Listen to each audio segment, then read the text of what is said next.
Création, donc point 6, création d'une commission intercommunale du cirque. Donc j'ai déjà eu à différentes reprises l'occasion de réexpliquer en long et en large ce qu'était cette commission intercommunale qui a pour but de remettre à jour, d'adapter aux nouvelles règles et surtout de mettre de la clarté.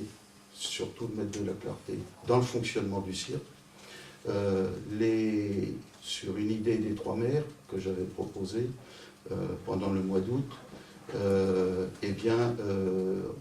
on a décidé, les 3 communes, à l'issue de notre première rencontre entre maires, au cours d'un conseil du cirque, on a décidé collectivement de créer effectivement cette commission intercommunale qui comprend 3 personnes par commune qui sont ou délégués du cirque ou pas délégués du cirque. Non, il faut aussi, il y a des gens qui ont un peu de recul. Ouais. Donc chaque commune, je crois, a 2 délégués du cirque et 1 hors délégué. Donc il nous faut 3 candidats. Alors moi j'en connais 3, mais peut-être qu'il y en a d'autres. Donc il y a Céline Melin qui n'est pas là, qui est excusée et qui a donné un pouvoir à Denis Asseret, qui est candidate et qui est déléguée suppléant au cirque. À ma connaissance, il y a Anne-Laure Barreto qui, elle, est déléguée titulaire du cirque. Et puis, il y a Anémone de Villiers qui est hors cirque. Donc, on est comme les autres communes, 2 délégués et 1 hors cirque. Est-ce qu'il y a d'autres candidats? C'est tellement intéressant. Bon, s'il n'y a pas d'autres candidats, et s'il n'y a pas d'autres questions, je propose qu'on délibère. Dans cette commission intercommunale, est-ce que les représentants des parents sont invités? Non.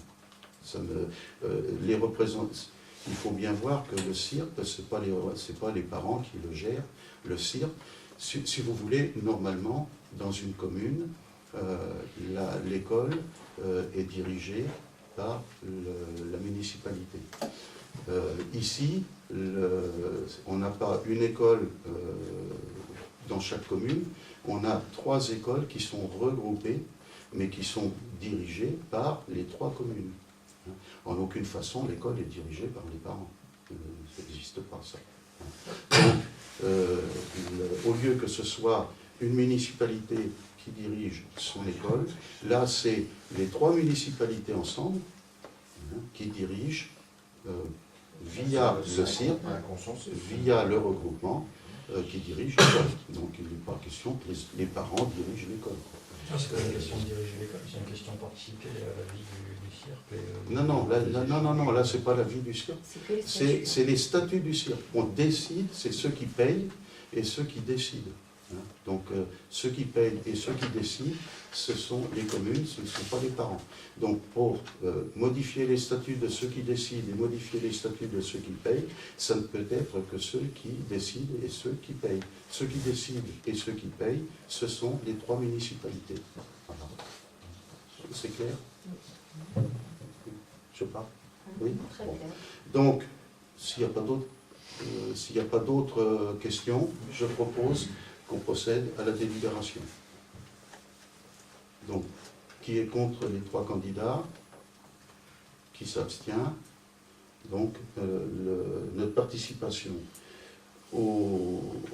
donc à ce conseil intercommunal du cirque est validée.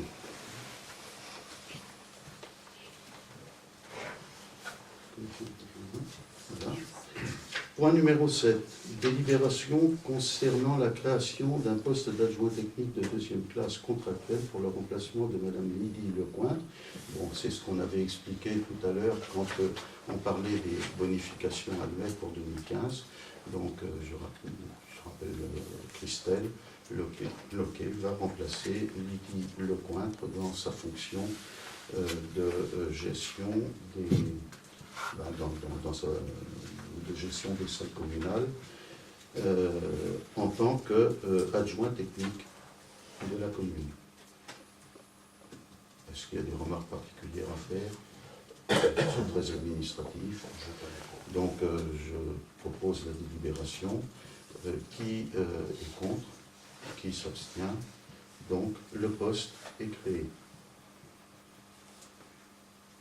pour Madame Christelle Loquet. Délibération concernant l'achat de panneaux pour réduire la vitesse des véhicules au Bourgneuf. Alors la rue qui passe au Bourgneuf est une rue communale, donc c'est la commune qui la gère, qui l'entretient, etc. Et qui assure la police. La police, je suis un peu seul, mais bon, c'est comme ça. Voilà. Effectivement, les gens qui arrivent de Gênes, là, ça descend, ils s'engouffrent là-dedans. Et puis il y a un hameau, le hameau du Bourgneuf qui n'est pas tellement visible, hein, on ne voit pas tellement les maisons finalement, et donc les gens, Le carrefour du ils Bois, se croient, c'est assez dangereux. les gens se croient à la campagne, alors que c'est bordé de maisons.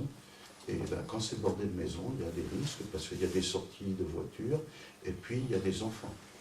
Donc on a beau, j'ai déjà eu des réflexions, hein, mais j'ai 1 kilomètre de visibilité devant moi. Il n'y a aucun problème, je vois 1 kilomètre devant moi. La question n'est pas là, la question est que le chien qui sort de la maison, encore que le chien c'est moins grave, l'enfant qui sort de la maison, et puis la voiture qui sort du parking, eh bien il y a des dangers.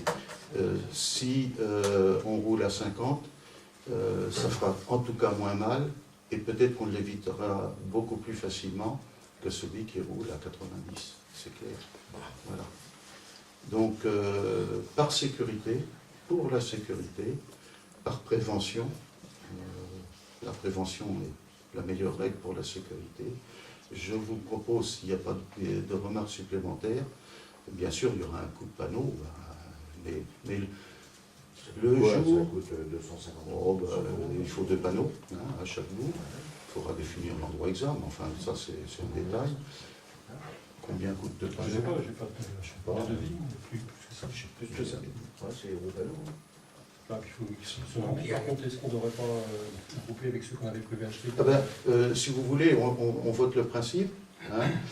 Après, il y aura des devis, forcément. Hein. Mais aujourd'hui, on vote le principe, comme on a voté le principe pour le sens giratoire à la rue du 3 septembre 1959.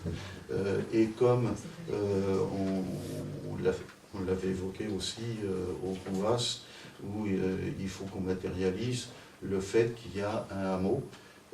Alors si c'est un panneau de hameau, il est tout petit, on ne voit pas, mais le directeur des routes, M. Rotureau, m'a indiqué une solution toute bête, c'est qu'il suffit de marquer en petit hameau du bas des Robelins, hein, et puis en plus grand, commune de Grésillé. C'est comme ça que ça peut se faire. Et là, on a un panneau qui est plus visible en tout cas. Voilà. Plus visible et qui normalement oblige les gens à rouler à 50, puisque tu rentres dans une commune, tu rentres dans une... Alors non, un lieu-dit c'est 70. Un lieu-dit c'est 60. Un hameau c'est 70. Comment? Le Bourgneuf, ça va être 70. Ah ben on peut non, oui, parce que là c'est communal. Non. Soit c'est un panneau qui indique le lieu-dit ou la commune, et là c'est 50 ou 70 si c'est un lieu-dit ou si c'est une commune. Hein. Par contre, sur une route communale, nous on fait ce qu'on veut. C'est pas l'entrée de Grésillé au Bourgneuf, comme au Sablon, c'est pas l'entrée de Grésillé. Il n'y a pas de réglementation. La réglementation, si. La réglementation, c'est normalement dans un hameau, c'est 70. Mais on a toute latitude, nous, puisque c'est notre route à nous, on a toute latitude pour mettre un 50 si on le veut. On peut même mettre un 30. Bon. On ne va pas non plus. Le mieux est l'ennemi du bien. À vouloir le parfait, on n'a souvent rien. Il faut mieux mettre 50 pour que les gens roulent à 70. Voilà. Donc, tout à fait. Si j'arrive à rouler à 50, ce serait bien. Tout à fait. Donc, pour revenir, s'il n'y a pas d'autres questions, donc c'est l'accord de principe. s'il n'y a pas d'autres questions, je vous propose d'adopter le fait qu'on limite à 50 la vitesse au Bourgneuf.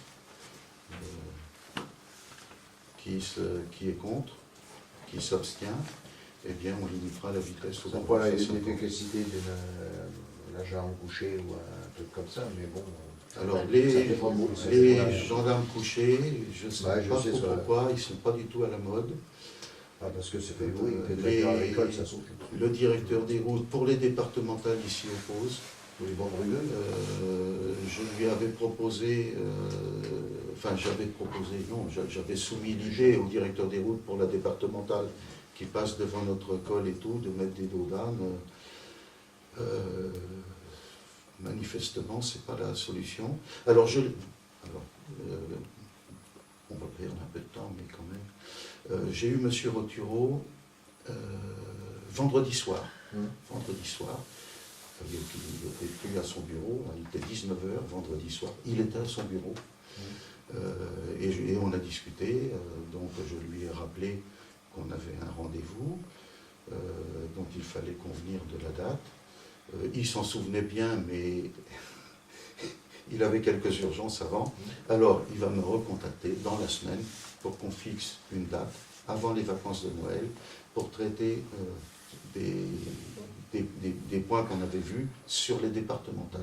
Mais bon, ça c'est un peu en dehors des points. Je ne vais donc pas plus loin parce que ce n'est pas l'ordre du jour.